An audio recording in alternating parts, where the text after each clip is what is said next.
যদি তুমি রাতে উঠে উঠে তাহাজ্জুদে এটা চাও যে ইয়া আল্লাহ, যার ভালোবাসা আমাকে নামাজি বানিয়েছে, তাহাজ্জুদ গুজার বানিয়েছে, তাকে আমার নসিবে লিখে দিন। তাই যদি আপনি খাস অন্তরে আল্লাহর উপর ভরসা রেখে দোয়া করেন, তো আল্লাহ আপনার পছন্দকে অবশ্যই আপনার নসিবে লিখে দিবেন। কেননা আমার আল্লাহ কারো বিশ্বাস ভাঙেন না। জানো প্রকৃত ভালোবাসা কি? প্রতিটা নামাজে সেই মানুষের দোয়া আর আখিরাতে সঙ্গ চাওয়া, নিজের দোয়াতে তাকে প্রতিদিন সামিল করা, আর দোয়াতে সেই মানুষের হেফাজতের দোয়া চাওয়া, সবচেয়ে বেশি সেই মানুষের আখিরাতের জন্য চিন্তিত হওয়া, এটা হলো আসল ভালোবাসা। কাউকে পছন্দ করা আর তারপর তাকে দোয়াতে চাওয়া, এটা তোমার সততার প্রমাণ। ভালোবাসা তো এমন হওয়া উচিত যা আপনাকে তাহাজ্জুদ আর ফজরের অভ্যস্ত বানায়, নাকি সারা রাত জাগিয়ে ফজরের ওয়াক্তে বিনা নামাজে শোয়ার অভ্যাস বানায়। আর কাউকে ভালোবেসে তাকে আল্লাহর কাছে চাওয়া আপনার মুমিন হওয়ার নিশানি।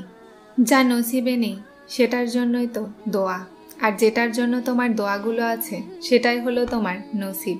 আল্লাহ মনে পছন্দের সৃষ্টি করেছেন, তো সেটাই পাওয়ার ব্যবস্থাও করবেন। তাহাজ্জুদের দোয়ার মাধ্যমে সেটাও পাওয়া যায় যেটাকে মানুষ অসম্ভব বলে। আর যখন ভালোবাসা হয়ে যায় না, তখন নামাজ কাজা করা ব্যক্তিও তাহাজ্জুদ আদায় করতে শুরু করেন। জানো ভালোবাসা কি? কাউকে প্রতিটা নামাজের পরে দোয়াতে চাওয়া, আর তারপর নামাজে সেই নন মারহামের জায়গায় আমি আল্লাহর কাছে আমার ভালো নসিবকে চেয়েছি। মানুষ বলে মেয়েরা দোয়াতে কোনো নন মারহামকে চায়, কিন্তু এটা তো সত্যি যে সেই নন মারহামকে মেহরাম বানানোর হক আল্লাহর কাছেই চায়। যদি আপনি তাকে তাহাজ্জুদের সেজদায় আর দোয়া করার পরও না পান, আপনি সেই নন মারহামের জায়গায় আপনার ভালো নসিবের জন্য দোয়া করুন। যদি তোমার মন বারবার এই কথায় লড়াই করে যে হার মেনো না, এখনো তো আরো দৃঢ়ভাবে আল্লাহর উপরে বিশ্বাস রাখতে হবে। এখনো আকাশ থেকে দোয়ার কবুলিয়ত ঝরতে দেখা বাকি, এখনো তো কোন ফায়াকুনের খুশবু অনুভব করা বাকি।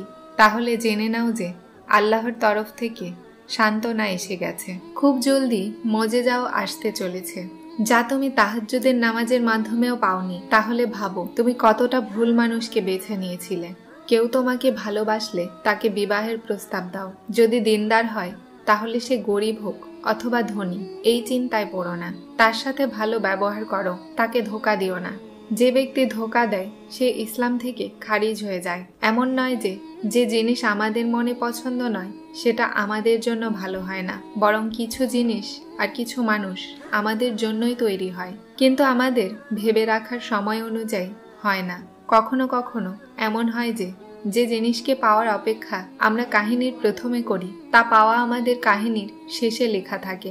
মানুষকে সে সবকিছু নিয়ে পরীক্ষা করা হয় যা সে সবচেয়ে বেশি প্রিয় মনে করে, আর কখনো কখনো অনেক অপেক্ষা করিয়ে তারপর সেটার দেওয়া অথবা নেওয়ার ফায়সালা করা হয়। কখনো কখনো আল্লাহর কাছে কিছু চেহারা এতটাই প্রিয় হয় যে তিনি বারবার তার ডাক শোনার জন্য পরীক্ষাকে আরো দীর্ঘ করে দেন। এমন নয় যে তিনি কষ্ট দেন, এমন নয় যে তিনি শোনেন না। শুধু কিছু মঞ্জিলের রাস্তা পর্যন্ত পৌঁছানোর জন্য আল্লাহর রাস্তা দিয়ে অতিক্রম করতে হয়। তুমি ভাবো যে এটা তো আমার পছন্দের রাস্তায় নয়, কিন্তু তুমি এটা ধারণাও করতে পারবে না যে এই রাস্তার পরে যেই মঞ্জিল আছে তা তোমার কতটা পছন্দের। আসলে আল্লাহ তার পারফেক্ট ম্যানেজমেন্টের মাধ্যমে সব কাজ করেন। উনি খুব পরিকল্পনায় দোয়া কবুল করেন। উনি ছোট ছোট রাস্তা দিয়ে বড় মঞ্জিল পর্যন্ত নিয়ে যান। এভাবে ছোট ছোট মাধ্যমে তোমাকে মজেজার রাস্তা পর্যন্ত নিয়ে যান। শুধু সবর করো আর অপেক্ষা করো। পাওয়ার সময় আলাদা হতে পারে, কিন্তু চাওয়া জিনিস নয়। খুব সূক্ষ্মভাবে তিনি সবকিছু সামলে নেন, এতটা সূক্ষ্মভাবে যে কখনো মনেই হবে না যে এই জিনিসটা এলোমেলো ছিল। যেমন তিনি নিজে পারফেক্ট, সেভাবেই তিনি তার কোনো কাজেই ত্রুটির কোনো ফাঁক রাখেন না।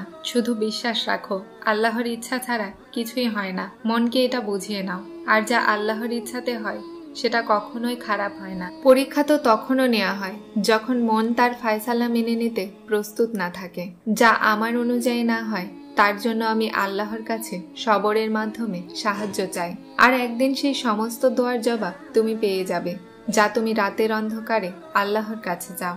দেখো প্রতিটা জিনিসের জন্য একটা সময় নির্ধারণ করা আছে, যা আল্লাহ আমাদের ভালোর জন্যই রেখেছেন। দোয়ার কবুলিয়তে দেরি হওয়াতে কখনো কখনো আমরা আল্লাহর কাছে চাওয়াই ছেড়ে দিই, কিন্তু আমরা এটা ভুলে যাই যে আমরা কার কাছে চাচ্ছি। এটাও ভুলে যায় যে তিনি কতটা মহান। সবকিছু ভুলে যায়। আমরা এটা ভুলে যাই যে যিনি খারাপ সময় দিয়েছেন তিনি ভালো সময়কেও আনতে পারেন। আমাদের জন্য যা ভালো নয়, কিছু সময় অথবা কিছু বছর পর সবকিছু ভালো হয়ে যাবে। আল্লাহ খারাপ আর ভালো সময় কোথাও না কোথাও আমাদের ভালোর জন্যই লিখেছেন। আল্লাহ ভালো জানেন। উনি তার প্রিয় মাখলুককে, যিনি আমাদেরকে বানিয়েছেন, তাদেরকে কষ্ট কিভাবে দেখবেন? শুধু তার উপর ভরসা করো, সবর করো। আল্লাহ কখনোই তার বান্দাদেরকে খালি হাতে ফিরাবেন না। হয় তিনি তোমাকে দিয়ে খুশি করবেন, আর না হলে তোমার অন্তরকে পরিবর্তন করে দিবেন।